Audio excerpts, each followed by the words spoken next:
Yeah, I'm ready. Good interview. Enjoyed it. Do you need me? Yeah, okay. Okay, hello everybody, and we're very, very proud now to invite on stage Vanguard Comics and Gospel Comic Con's organiser, creator, Mark Bennett here, and we have Wayne Jackson, who's an artist, and Daniel Peacock, actor from Only Fools and Horses, Quadrophenia, Romulus Prince of Thieves, and McCann's Chips advert from the early 80s. Sure, you can appreciate that. Ladies and gentlemen, please welcome to the stage. Legend. Well done. Hi guys. Well, you don't need a microphone. No, I shall boom out. How's that? So we're chatting with these guys today. This is the full proper launch of their comic, which has been written and created by Daniel and realised in the art world by Wayne and marketed by Mark here. It's a wonderful comic. I had the privilege of reading a copy of it last night, so I hope you're all able to pick one up. Guys, how did the whole comic come about with your creative? When did it all start? Well, it all started, I mean, I've been writing since I was 19. I'm writing. You right? No. And basically, it's a great question. Basically, I was at the BBC many years ago, and we were talking about possible ideas. I'd written a thing called Cave Girl, which was did very well BBC Kids show, and I said, well, I'll follow it up, and I've got a thing, an idea, Moons on Mars, where, if you will, a little bit like, I think it was 1939 when Superman first arrived on our shelves. Basically, he was an alien going to a different planet, and that all sort of kind of intrigued me. And I thought, well, I wish I'd come up with that idea. And I thought, well, hang on, what about with Earth as it is, sort of going to pot a little bit, certainly at this moment in time. I thought, what about if we do actually need somewhere to go, the human race? Said, and it's an inevitable fact, it's not science fiction, that at some point we will have to go to Mars, without a shadow of a doubt. I mean, there's so much information about that. Not yet. But in the near future? In the near future, absolutely. And I was talking to the BBC about that, and they went, yeah, this is great, but it's not, we've got Doctor Who, and it's science fiction. And, well, it's not science, it's an inevitable fact. That's not fiction, it's factual. Anyway, after much discussion, they said, no, we're going to pass on this one down. But I always held on to the idea of Moons on Mars. And then, about a year and a half ago, Mark here, lovely Mark Bennett, got in touch and said, because I was writing Fools and Horses, I wrote some books about the character that I played, Mental Mickey, and what happened to Mental Mickey and the band he was in, and Rodney afterwards. And Mark said, well, look, we should maybe turn this into a sort of comic as well. I went, well, I'll tell you what, I don't know too much about comics, but I know the sort of thing you're thinking about. Let me send you this idea, The Moons on Mars. So I sent Mark the idea, and he went, oh, hang on, this is really something. This is great. So we talked about it. We got some artists involved, but they were, I've got to be honest with you, lovely guys and girls, but they really couldn't see the vision. Right. They kept drawing pictures of square heads, and I kept going, no, it's not square heads. They look like us. Everyone who goes there looks like us.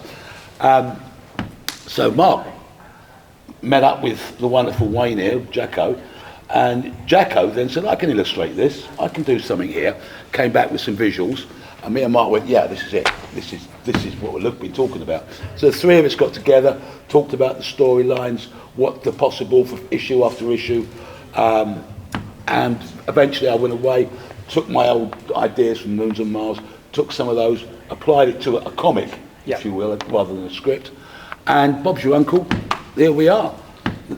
So did you do make your own comic then? Did you do like your own panels first of where you wanted the writing done? Not really, no. I mean, basically, but that's a very good question.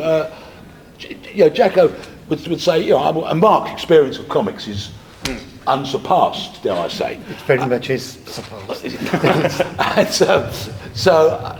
sort of kind of left that to the guys. Yeah. In my mind, I knew like little scenes who had to say when in what order, obviously. Yeah. But no, that's basically down to the guys here to do the panels, and Jacko would say, no, I want to make this a big old page. Yeah. So it's all one picture. And so he's the governor when it comes to illustrating. So with all the characters on here, Yeah. they're all from the same family. The family is called the Moon family. Yeah. And so did you have a rough idea of what you wanted them to look like? Or Jacko, was that all you? Yeah, well, the thing about, can I just say, the thing about Juice, for example, there's Juice Moon there. She is a rather beautiful young lady. And on Earth, she doesn't have to do very much to be popular. She just looks. Yeah, turns on a reality TV show. Exactly. She goes on a reality TV show and she comes 17th. Now, the fact that behind her, the island she's just been booted off is exploding, she doesn't care about that. She wishes she was still on it, even though everyone dies on that island, because in the future, the Earth is falling apart with volcanic eruptions, etc. But so on Earth, she's very popular. Her sister, Lulu, who's based on my youngest daughter, all the characters are based on people we know and people who are interested in the comic, which I'm sure Mike will talk about later, because we get a lot of input from young people. And when they get to Mars, just being pretty, it's not going to cut the mustard. it does not do anything. You've got to survive. On Earth, the adverts have come to Mars. It's the most wonderful place. There's monorails. There's work for everybody. Yeah. It's a superb, clean place. When you get up there, well, it reminded me. It's not. When I read it last night, there was things like, well, not that I remember, but I know through history that from the 1950s and the early 60s, when we had back-to-back houses and tenement houses and all this, the idea was I was going to crush all those down, and the advertisement for it was, we're going to give you this wonderful place to live. Yeah. And it ended up being blocks of flats. Yeah. And as we all know now, great place if you can if you buy a place, let's be honest. But it turned out not to be as magical or as beautiful as the advert was. Sure. And that's the first thing I thought of, is because sometimes like out the frying pan into the fire. Yeah. Where you sold this beautiful ideal place, and then when you move in and you get there, suddenly it's not all that. I think you put on one of the things is 604 already disappointed people have arrived. Yes, exactly. That was a brilliant line. Yeah. Well, I think that was Mark's or Jacko's. That made me burst out laughing. Yeah. That really did. Yeah. So I mean, and that's you expect something, and it's advertised on Earth, brilliant. You get there, it's not. It's the Wild West. It's horrible because Earth wanted to get everyone up there before Earth destroyed itself. So they fake advertise basically. Yeah. When you get out there, you've got to survive. So that is. Whereas Lulu, who was a bit of a tomboy, not very popular on Earth, becomes a skyball player, which is the national sport, because when Earth decided to move to Mars, the intellectuals who planned the whole place said, I tell you what, we're going to need a national sport, so let's make it brutal and bloody, just like if you will Rome, the Colosseum, get the blood in the stadium and not on the streets. Yeah. So it's a very brutal, it's like American football but 10 times more violent. She loves it, she's fast, she's sporty. On Earth, she's not popular. On Mars, she's a skyball champ. On Earth, Juice is knockout. Yeah. It's massive roles reversed, isn't it? Roles reversed entirely. And that's what's really good about those two characters, where you've got the one who really wants to go because she's been booted off last out of this, there's something like 17 billion people have voted, but she came last. Yeah. Well, that's going to dent your confidence. Exactly. So she wants to go to Mars. When she gets there, she wishes she hadn't. And as I say, for example, there's, I talk to a lot of younger people about this, because let's face it, I'm a bit of an old git. If I went to Mars, when you get up there, by the way, the adverts are for the adults, it's all about leisure. You don't have to work anymore. You sit back and you enjoy. So poor old dad there, when he gets up there, he's much more concerned about his daughters than where he is. Mum, which we're very lucky, we've got the wonderful Sophie Aldred. You know Sophie from Doctor Who, played Ace? Yeah, we know Sophie? Yeah, absolutely. Well, she's mum. And she looks just like... Well, that's it. Yeah, you look and you think, that looks so much like Sophie Aldred. Yeah, well, it is Sophie. And Sophie, we talked to Sophie, she went, she read it and went, I want to be mum. So she's mum in this, as I say. But before I stop waffling on, one of the important things, because issue 2 is coming out relatively soon, as you'll see. I talk to a lot of young people, about this because I've got two of my kids are only 26. They're twins. So I was talking to their mates, and one of their mates called Biff, Charlie's mate. He said I was talking to him about it, and he said, "Well, you know, if I went to Mars, he's a bit of a fisherman. He loves fishing. He said I'd probably I like fish. I'd like to sell fish." He's a young bloke, he's about 22. Right. I said, "Well, there's not much water." He went, "No, you know, they do produce water, and there's water, but it's not as much as we've got down on Earth." So he said, "Well, that's a good thing because I'd be the only person who I know how to look after fish." So he becomes a bit of it. He breeds fish, sells fish. He's the only person on Mars that does that. So his big thing is, you want a taste of Earth? Come to Biff's. Yeah. But it costs a fortune. Right. You know, so young people do incredibly well. You can be who you want to be on Mars. He wanted to sell fish, and he's done really well out of it. And is that the character that? Yeah, that's Biff. Does that look like your? Yeah, it does. Yeah, it does. Yeah. So it's a proper family connection going on throughout the whole of this comic, then, isn't it? Sure, absolutely. So Wayne, when you found out that Sophie was going to be doing the voice, did you change the artwork slightly for that? So it looks like I did. So this isn't traditional artwork. This is the use of AI, as Dan said. The challenges they had with getting artists and in the timescale. This is a story that couldn't sit on a shelf and wait to be done. So we use the AI to accelerate that process for us. Future would collaborate with artists and other people, but to get the story going, let's get it out. But can I say here, Jacko, and good, well done you, in the fact that, let's say, I don't know how many panels there are, Jacko, you would know, what, 100 panels? There's 123 panels roughly, I think. 123 panels now, but how many panels did you have to produce? Probably 5,000. 5,000, you see. So this wasn't just AI. This is, I mean, this is a proper piece of art. AI's got a lot of difficulties with things like consistency and all that sort of stuff. So yeah, it's because I'm new to kind of like the AI style, because I like my comics and that, so it's quite new to me doing. But you get drawn in almost to the point where it's like, I used to like buying I think the Eagle used to do it, where they'd have an actual photograph comic strip going through it. I think John Cleese was on a couple of them back with the Terry Gilliam days, you know, and you soon drift back into that. You kind of think it's like the old days where we had Eagle comics with the photographs coming in there. So I think it really works out so well, and it's quite interesting the fact that this is your launch. And you started it off like this, but you're still thinking in the back of your head of having, you know, comic people coming in, more artists coming in. And you think, Daniel, are you gonna continue writing the whole thing? Or do you have collaborators every now and again? Or I'll have people coming up with thoughts like Biff did. You know what I mean? Yeah. Also the girls, the band. There's a band on Mars because they try to make it as much of a society which it reflects where we are now. But of course, because of the brutality. The young people who are really becoming charge, like their bands. My daughter was a pal of some girls who were in a local band, and I was talking to them about it, and they said, I said, what would you want to be? They're not a very successful band, I might add, and they said, well, we want to be a band. So they became the Solar Sirens, you know. So it's people want to be something else on Mars, then go to Instagram, however we do it, get in touch. And you're on Mars being who you want to be. You're talking about it, and I've got Darth Vader's dress sneaking about outside. He's too scared to come in. He'll do all the Galactic Empire stuff, but he's not interested in Mars. Typical. Typical upper management. He got banished to Mars, didn't he? And I lost my heart to a Starship Trooper. Oh my! So Mark, how did you get involved? You're in charge of marketing and design, and what do you do? Fan stalked Daniel for a while. I met him at a gig 2 years ago. He came to Comic Con. Was it 2 years ago? Yeah. When we were in Thorngate Hall.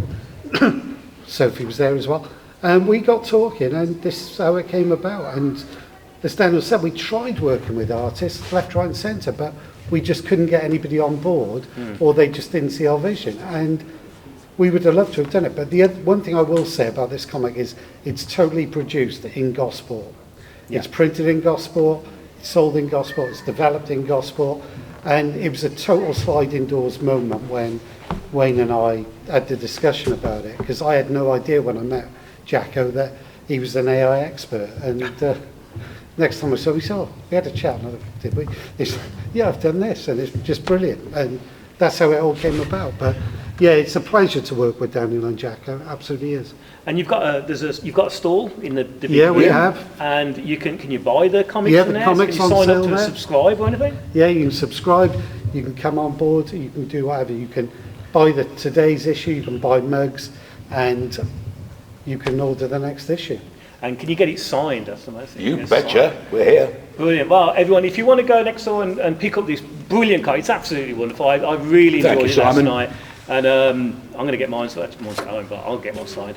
Ladies and gentlemen, please put your hands together for this wonderful trio. Thanks, guys. Thank you so much. Thank you.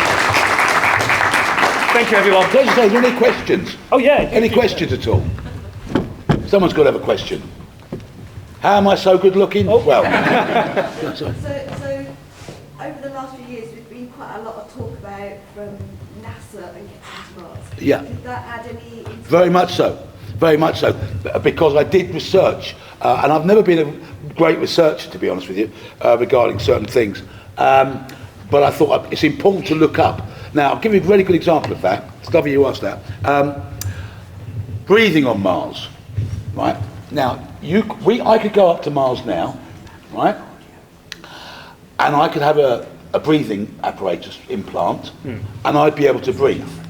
However, the pack that I would need is enormous. Yeah.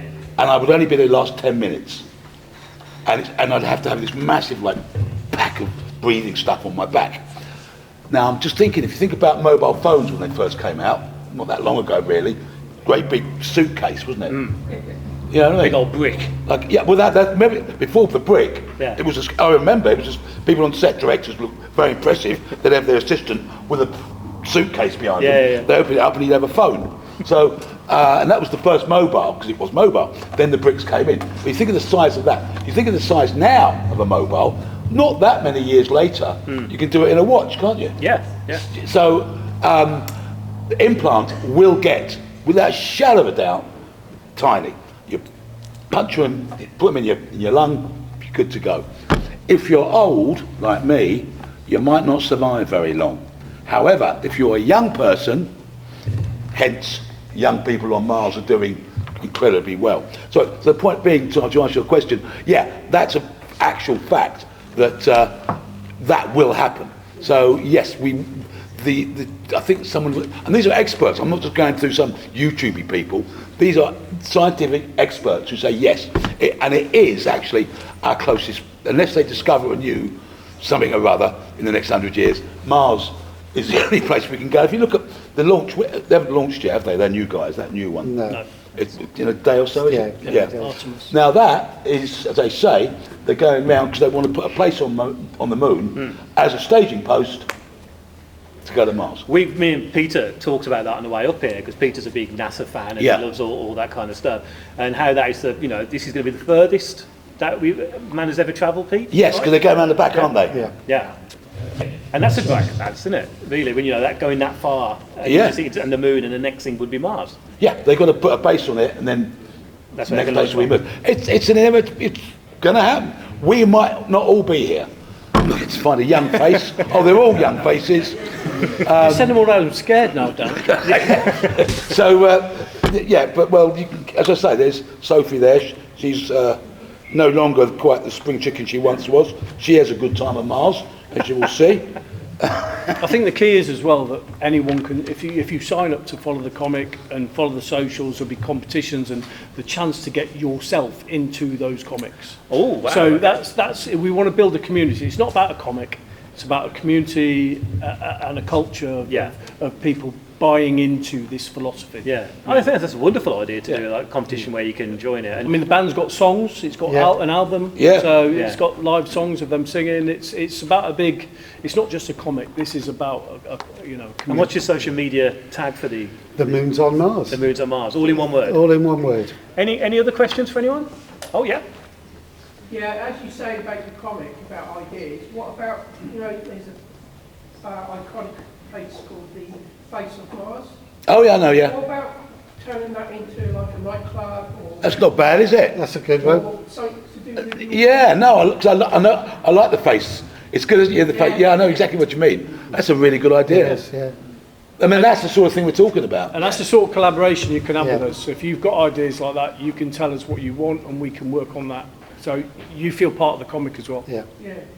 You look like a kind of nightclub manager as well. Yeah. I think that's it. Yeah, put yourself Big forward. hotel, stroke, anything, you know, what you want within your comic. So. Brilliant, great idea. Yeah, I like that a lot, yeah. That's a Very good nice. one. Talk with the guys in the other room. Yeah. Get your face on there. Any other questions off anyone? Yep. Yeah, just for Jack maybe, what's the most challenging part of the ideas that you two were talking about? Lack of detail from these guys. Yeah. Because they just give me one-liners saying, I want this person to do this. And, you know, understanding, I mean, let's face it, when I did the first image, which is up front image, isn't it, there? Yeah. Yeah. They were blown away. But then consistently getting those the same in different clothes or in different positions, that was the difficult bit. And also, can I say, I mean, Juice does go on a pretty emotional journey, does she Yeah. not? And those emotions are etched into her very beautiful face as you go through the first issue of the comic here. Yeah, absolutely. Yeah. Anyone else? Any other questions? Okay, that's it. Right, guys, you. thanks Thank you very very much. much. Thanks Thank you very ever much. so Thank you, for guys. the audience, guys. Thank you. Cheers, mate. Always, mate.